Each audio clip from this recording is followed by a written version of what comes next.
Hello friends, this is Ishant Gautam, Associate Professor from the Department of Pharmacology, Laureate Institute of Pharmacy. Today we will discuss about the topic diuretics belongs to your second unit, drugs acting on cardiovascular system. Already we discussed this topic in part 1 and we will continue this topic in this part 2. Now, let us start the chapter diuretics with the classification of the diuretics. The diuretics are mainly categorized into the three classes. The first class of the diuretics is high efficacy diuretics, also called as the sodium potassium 2 chloride co-importer inhibitors. Already in the previous class, we studied the location of the sodium potassium 2 chloride co-transporter within the nephron segment, and we will discuss the drugs here. They are the sulfonamide derivatives. They are the furosemide, bumetanide and torsemide. The second class of the diuretic is the medium efficacy diuretics. That is the sodium chloride symport inhibitors. As the name suggested, they are the medium efficacy diuretics. Means having the less efficacy than that of the high efficacy diuretics. This class of the drug is having the thiazides. They are the benzothiazines. These benzothiazines are hydrochlorothiazides, benzothiazides, hydrofumithiazides, bendrofumithiazides, and the thiazide-like drugs.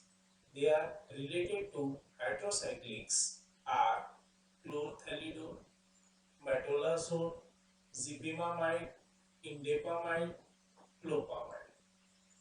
Then the third class of the diuretics is the weak or adjunctive diuretics. As the name suggested, weak means having the very less diuretic effect, and these class of the drug used as an adjunctive with that of the high efficacy diuretics and the medium efficacy diuretics as per the requirement and as per the condition of the patient. The first class is the carbonic anhydrase inhibitors, that is the acetazolamide. Then second one is the potassium sparing diuretics, that is aldosterone antagonist. The drug is spironolactone and alprazolam. Then the next potassium sparing diuretics is the renal epithelial sodium channel blockers or renal epithelial sodium channel inhibitors. They are the triamterene and amiloride. And the fourth one is the osmotic diuretics. They are the mannitol, isosorbide and glycerol. Later, we will discuss each and every drug and each and every class with their mechanism of action, how they are producing the diuretic effect with altering the different physiological functions. So, let us discuss one by one each and every class of the diuretics. First, we will discuss about the high ceiling diuretics, that is the loop diuretics. The drug is the furosemide. Just to remember this diagram which we already discussed in detail, this furosemide, which is a high ceiling loop diuretics,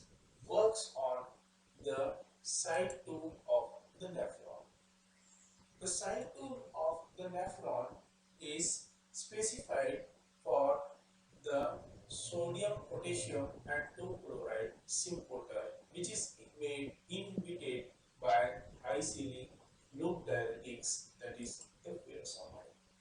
Now let us go through its mechanism. Before that, we have to know something about this furosemide. The development of this is rapidly acting, highly efficacious oral diuretic was a breakthrough. It's a prototype drug. Its maximal natriuretic effect is much greater than that of the other class of the diuretic. The diuretic responses goes on increasing with increasing the dose. Up to 10 liters of urine may be produced in a day. It is active in patients with relatively severe renal failure. So that's why this drug is categorized into the high sealing loop diuretics. First, it is secreted by the organic anion transporter present in the proximal tubule cells. Then it reaches to the thick ascending limb of the Henle's, where the sodium potassium 2-chloride symporter is present, and it is considered as a site 2, where it inhibits the sodium potassium 2-chloride co-transport in thick ascending limb of the Henle's, so that there is the decrease in the sodium and chloride absorption. So what happens? There is an increase in the urine passed sodium and water. It also shows weak carbonic anhydrase inhibitory action, and the changes in systemic and renal blood flow is resulting in the decrease in the reabsorption at the proximal tubules. Now, in continuation to this, the high sealing diuretics, that is loop diuretics, the furosemide shows its action by the inhibition of sodium, potassium and 2-chloride co-transport inhibition. It can be more understood by the help of this diagram. Just concentrate on this diagram. This is considered as a thick ascending loop of the Henle's cell, and this cell is having the two sides, luminal membrane sites, and another is the basolateral membrane site. At the luminal membrane site, the sodium potassium 2-chloride co-transporter is there, through which there is the movement of sodium chloride along with the potassium is taking place from the luminal side towards the basolateral side. But what happens due to the use of this furosemide blocks the sodium potassium 2-chloride co-transporters, so that by blocking of this sodium potassium 2-chloride symporters, the sodium chloride and potassium is remain in the luminal site, and which results the more excretion of the sodium chloride and the potassium, because its a movement get blocked with the furosemide. And what about this potassium? What happens? This potassium is present at the equilibrium. The equilibrium is maintained by the potassium channel. What happens? The cortical medullary osmotic gradient is abolished and positive, as well as negative free water clearance is blocked. So potassium excretion is increased mainly due to high sodium load reaching to distal tubule. However, at equilibrium, the doses potassium loss is less than that with the thiazides. This is how the furosemide works and shows its mechanism of action. Here, the furosemide by blocking this site showing its diuretic action. In addition to this, the furosemide shows two more actions. The two minor actions are it inhibits the carbonic anhydrase enzyme in the proximal tubules. So what happens? There is an increase in the HCO3 negative excretion and mild alkalosis in high dose due to the loss of chloride. And the second is it increase the local prostaglandin synthesis. So what happens? It alters intrarenal hemodynamic changes and decrease the proximal tubule reabsorption. Furosemide shows some other actions.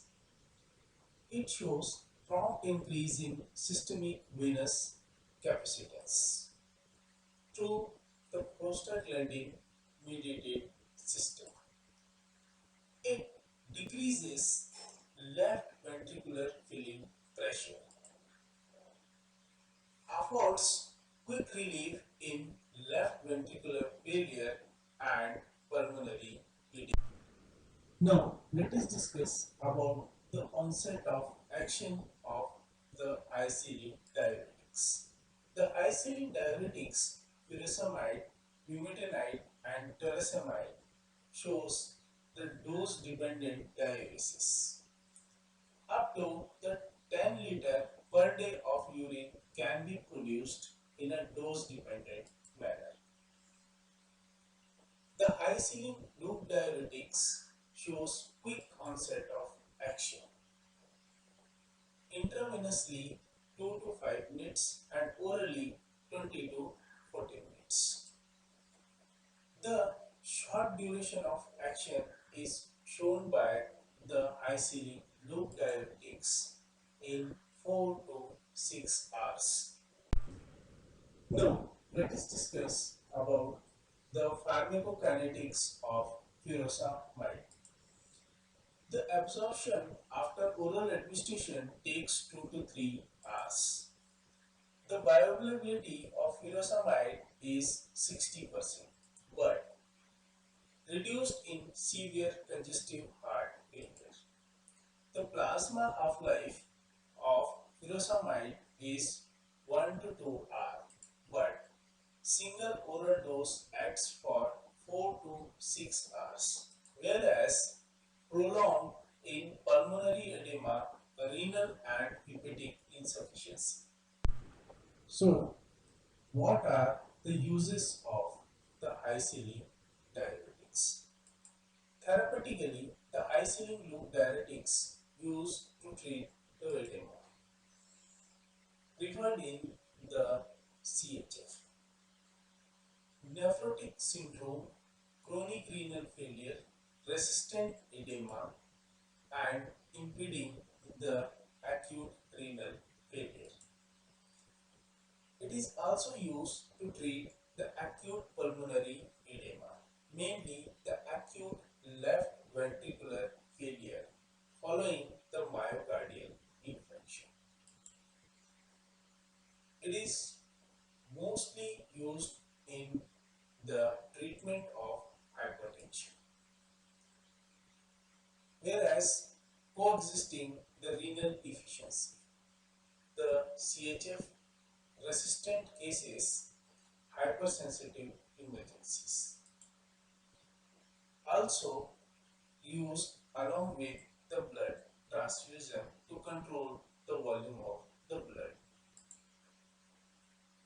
Also, the high ceiling diuretics used to treat the hyperkalemia of the malignancy, and the high ceiling loop diuretics also therapeutically used to treat the cerebral edema, and in combination with the osmotic diuresis to improve the efficacy. So that's all for the day. We will continue the same chapter in its part 3. Till then, revise the topic from the book. Have a nice day and